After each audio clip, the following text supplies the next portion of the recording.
सभी दर्शकों का प्रतिज्ञा 21 चैनल में हार्दिक स्वागत है। आज का विषय है भारतीय इतिहास और इसके अंतर्गत आज सम्राट अशोक की जो साम्राज्य विस्तार की जो नीति है उसके बारे में अध्ययन करेंगे और जो क्वेश्चन है उसका आंसर जो लॉन्ग आता है उसका आंसर कैसे लिखा जाएगा वो सीखेंगे। तो आज का विषय है इतिहास और वो भी भारतीय इतिहास। और इसमें सवाल है सम्राट अशोक से संबंधित और वो प्रश्न क्या है ये देखें। अशोक के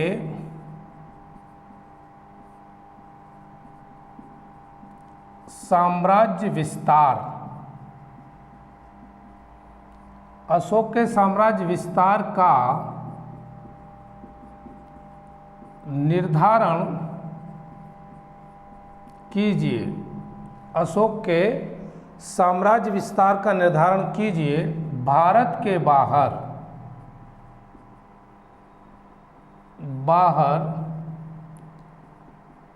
देशों के साथ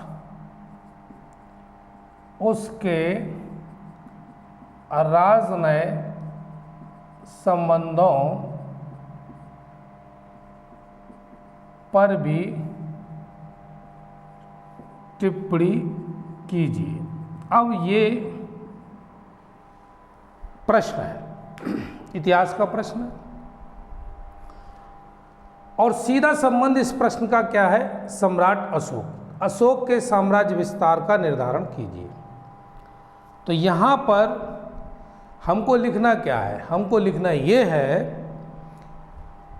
कि अशोक के साम्राज्य विस्तार के बारे में जानकारी होनी चाहिए। दूसरा, भारत के बाहर देशों के साथ उसके राजनयिक संबंधों पर भी टिप्पणी कीजिए। अब ये क्वेश्चन बना चाहे वो बीए में आए, एमए में आए, पीसीएस के जो मेंस एग्जाम है उसमें आए, अगर लिखने को आता है तो हमको क्या लिखना है, क्या मैटर लिखना है, किस तरह से लिखना है, तो आज सिर्फ यही सीखेंगे। तो इसको पॉइंट्स में समझते हैं आंसर को पहले, फिर ये जो पॉइंट्स है इनको हटा दें, पैराग्राफ में लिख दें। तो ये वर्णात्मक क्वेश्चन हो गया, जो वर्णात्मक आंसर है वो आपका बन गया क्वेश्चन का डिस्क्रिप्टिव। तो पॉइंट्स में समझते हैं। सबसे पहले नंबर 1, अशोक के साम्राज्य विस्तार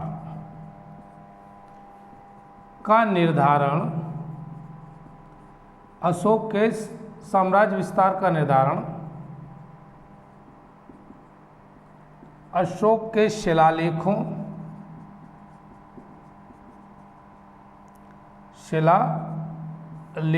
के आधार पर ही किया जा सकता है। पहली बात तो ये रही कि जो सम्राट अशोक है उसका साम्राज्य जो विस्तार है कहाँ कहाँ तक फैला हुआ है, ये बात कैसे पता चलेगी। तो सबसे पहले शिलालेखों से पता चलेगी।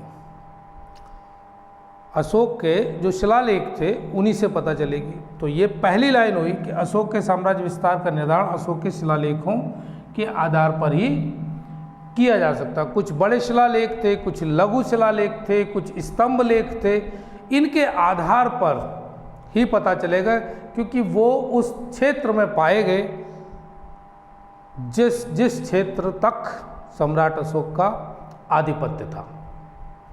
पहला पॉइंट। दूसरा पॉइंट, शाहबाजगढ़ी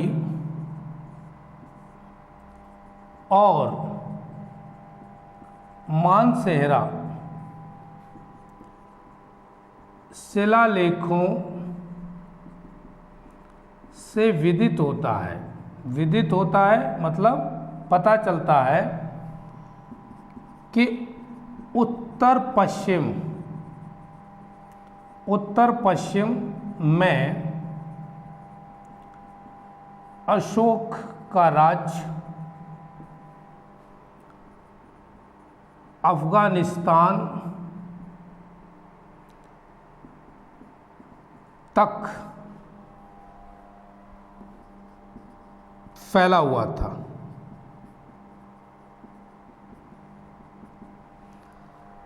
उत्तर पश्चिम का मतलब अगर इस तरह देखें तो ईस्ट वेस्ट नॉर्थ साउथ, तो ये रहा।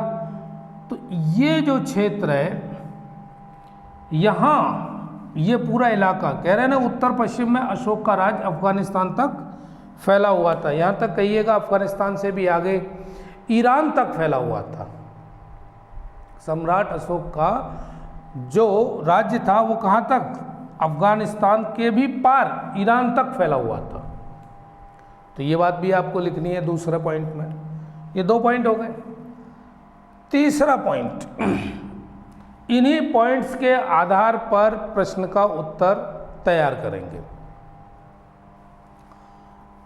तीसरा पॉइंट लेते हैं,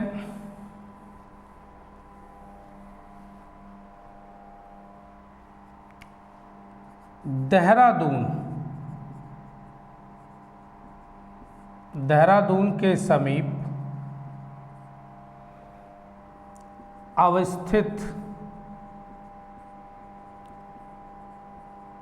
कालसी अभिलेख की स्थिति यह दर्शाती है कि हिमालय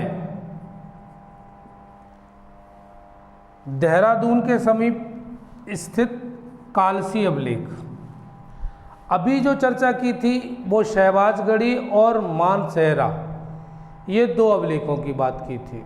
ये जो 2 बड़े शिलालेख थे, कौन से, शहबाजगढ़ी और मानसेहरा, इससे पता चलता है कि अफगानिस्तान ईरान तक सम्राट अशोक का राज्य फैला हुआ था। लेकिन देहरादून के समीप अवस्थित कालसी अभिलेख की स्थिति यह दर्शाती है कि हिमालय का क्षेत्र अशोक के अधीन था। हिमालय का क्षेत्र जिसमें नेपाल भी शामिल है, यानी नेपाल तक सम्राट अशोक का आधिपत्य था। ये जानकारी कौन देता है, देहरादून के समीप स्थित कालसी अभिलेख।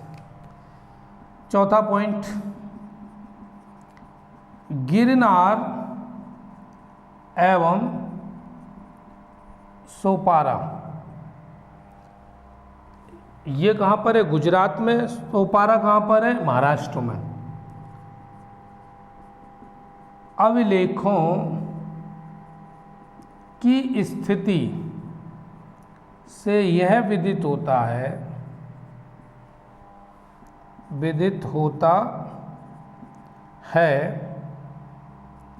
कि गुजरात और सौराष्ट्र अशोक के समय मौर्य साम्राज्य की सीमा में थे। लो, अब इस लाइन से भी क्लियर हो गया।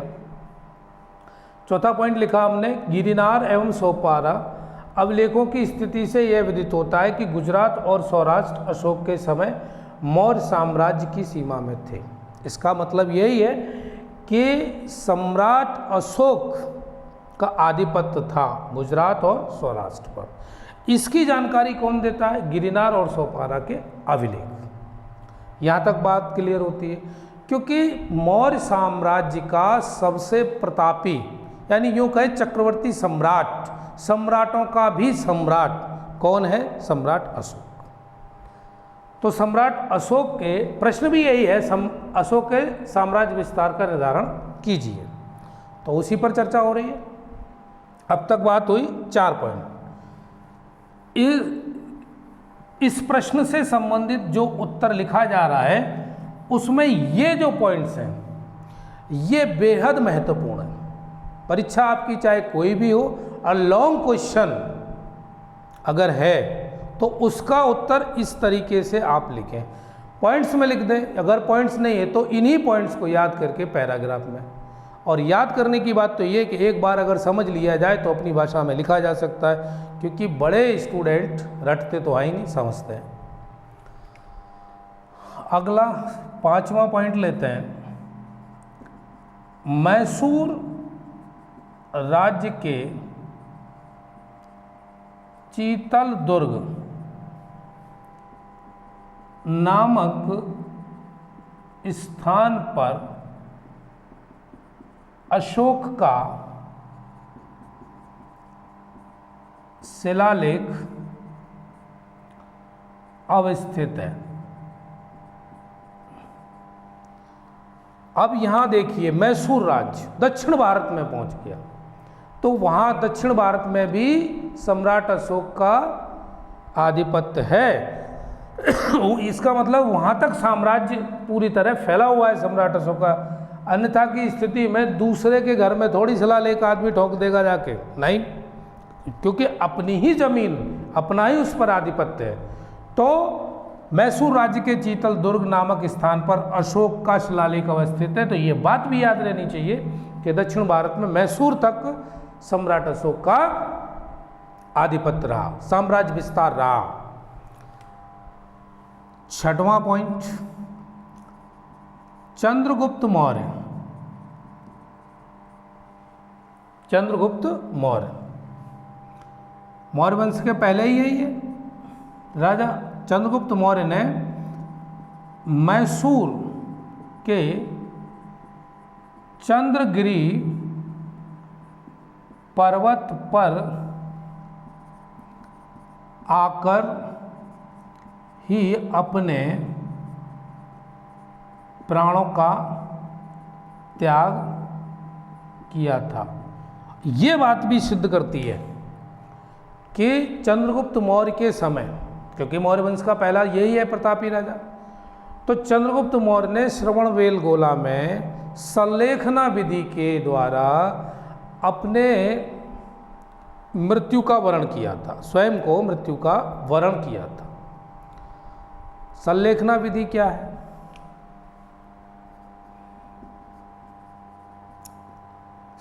संलेखना विधि,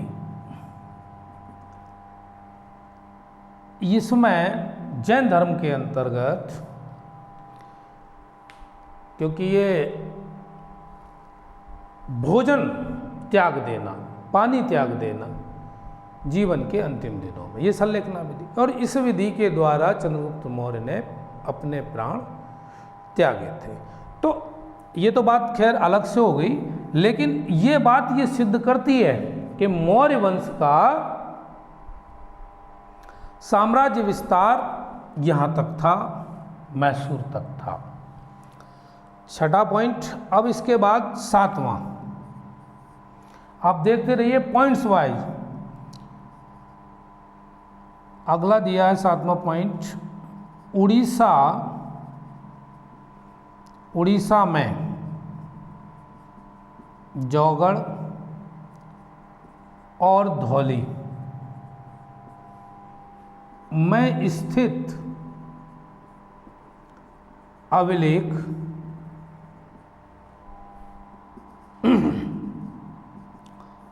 कलिंग प्रदेश में मौर्य आधिपत्य को दर्शाते हैं। कौन से दो?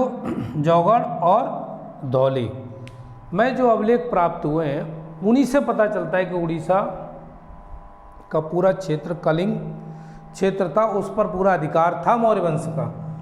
और कलिंग युद्ध जो हुआ था, ये याद भी बताते चलें पुरानी, कलिंग युद्ध 261 ईसा पूर्व, ये भी सम्राट अशोक के समय ही हुआ था कलिंग युद्ध, और जिसमें उनकी विजय हुई। और ये ही कलिंग युद्ध था जो सम्राट अशोक का टर्निंग पॉइंट था लाइफ का, क्योंकि इसके बाद उन्होंने बौद्ध धर्म धारण कर लिया था और उनके गुरु थे उपगुप्त। तो सम्राट अशोक ने बौद्ध धर्म धारण किया और दीक्षा ली उपगुप्त से। ये उनका जीवन का टर्निंग पॉइंट था। और उसके बाद उन्होंने लोगों की भलाई के लिए बहुत सारे कार्य किए, जो सभी को पता है, क्योंकि उनके शिलालेख हैं, साहित्यिक स्रोत हैं, बहुत सारी चीज़ें हैं जिनसे ये पता चलता है। तो ये कितने पॉइंट हो गए भाई? 7 पॉइंट हो गए। मैसूर राज्य का चीतल दुर्ग, चंद्रगुप्त मौर्य ने प्राणों का त्याग किया था वहाँ मैसूर में चंद्रगिरी पर्वत पर, और उड़ीसा में जौगड़ और धौली स्थित अवलेख कलिंग प्रदेश में मौर्य आधिपत्य को दर्शाते। ये 7 पॉइंट हो गए। अब इसके बाद अगला पॉइंट देखते हैं। प्रश्न हमारा यही है और इसमें उत्तर में हमको क्या लिखना है। चर्चा सिर्फ ये हो रही है कि अगर ये प्रश्न है तो इसका उत्तर क्या होना चाहिए और कैसे लिखा जाएगा। अगला है 8वां पॉइंट, ऐरागुड़ी में अवस्थित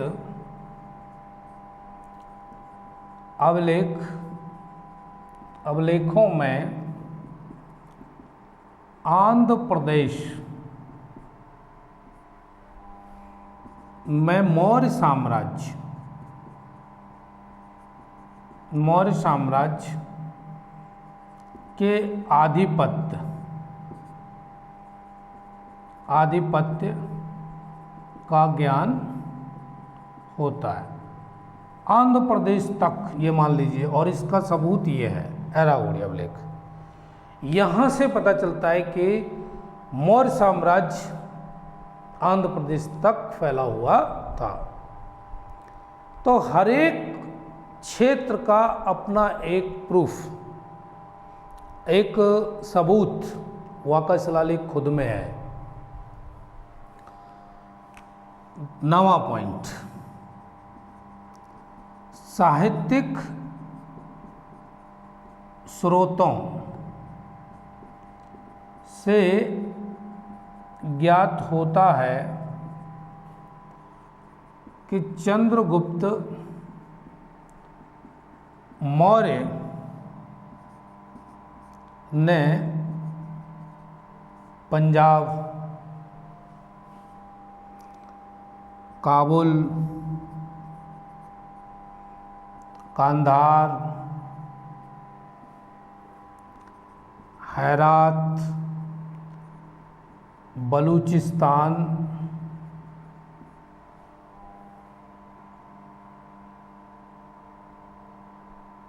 (305 ईसा पूर्व) में सेल्यूकस से विजिट किया था। तो जब सेल्यूकस से जीता तो जाहिर सी बात है कि यहाँ तक पूरा विस्तार किसका है? सम्राट अशोक का।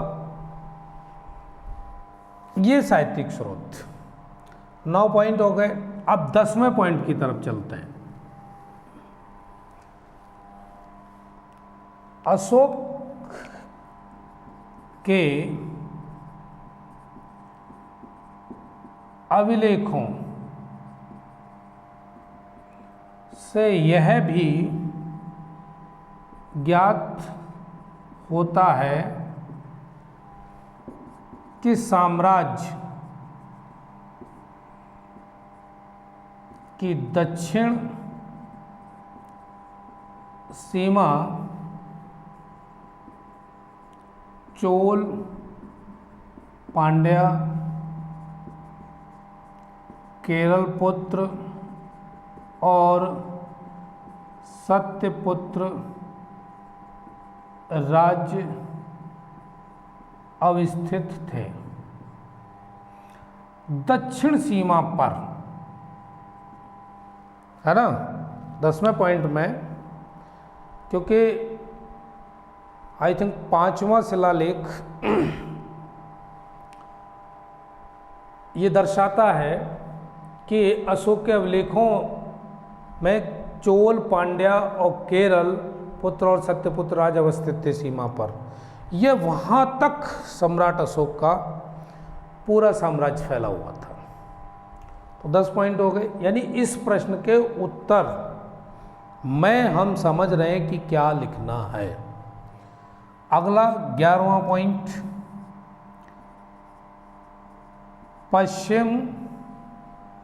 पश्चिमी सीमा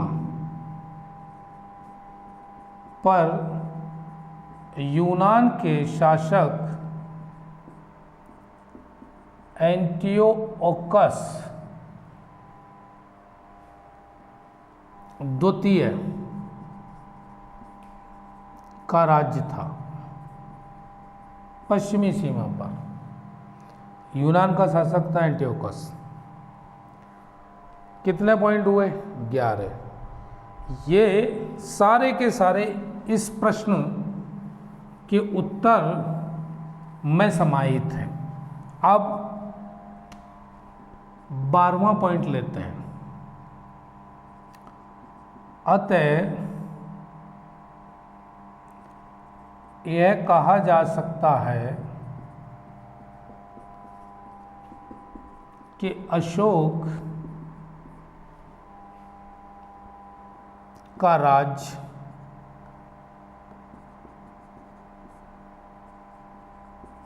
अफगानिस्तान, हिंदू कुश, बलूचिस्तान, मकरान, सिंध, कक्ष और स्वात की घाटी तक फैला हुआ था। ये लास्ट और अंतिम पॉइंट। अब आप समझ गए होंगे, अगर ये प्रश्न है तो इसका उत्तर आपको कैसे लिखना है। ये मैंने शुरुआत की है आज बताने की कि भाई डेस्क्रिप्टिव क्वेश्चन कैसे लिखेंगे। अब मान लीजिए आपने पॉइंट्स नहीं लिखा, कोई बात नहीं, इसको पैराग्राफ में लिख दीजिए। और पॉइंट्स में लिखने से ये प्रश्न का जो उत्तर है वो आसानी से हमको याद हो जाता है। और सम्राट अशोक के बारे में हर एक विद्यार्थी जो कंपटीशन की तैयारी कर रहा है उसको पता होना ही चाहिए। और ऐसा हो ही नहीं सकता कि विद्यार्थी अगर कंपटीशन की तैयारी कर रहा हो और वो इतिहास ना पढ़े और उसमें भी सम्राट अशोक को ना पढ़े। ये तो ज़रूरी है सम्राट अशोक पढ़ना। सम्राट अशोक का जो लाइफ स्पैन है वो 304 ईसा पूर्व से 232 ईसा पूर्व तक रहा है। और जिसमें सबसे बड़ा काम क्या था जो याद रखने योग्य, कलिंग युद्ध। परीक्षा में तो ये पूछा ही जाता है 261 ईसा पूर्व, जिसमें उस समय की जो संख्या बताई गई करीब 1.5 लाख लोग मारे गए, बहुत ज़्यादा थे। और उसके बाद सम्राट अशोक ने बौद्ध धर्म ग्रहण कर लिया और फिर जीवन में बहुत सारा बदलाव आया। तो आज का जो प्रश्न है वो साम्राज्य विस्तार को लेकर। अब ये प्रश्न की जो भाषा है वो कई तरीके से बदली जा सकती है, और बदलते हैं तो प्रश्न क्या लिखना चाहिए।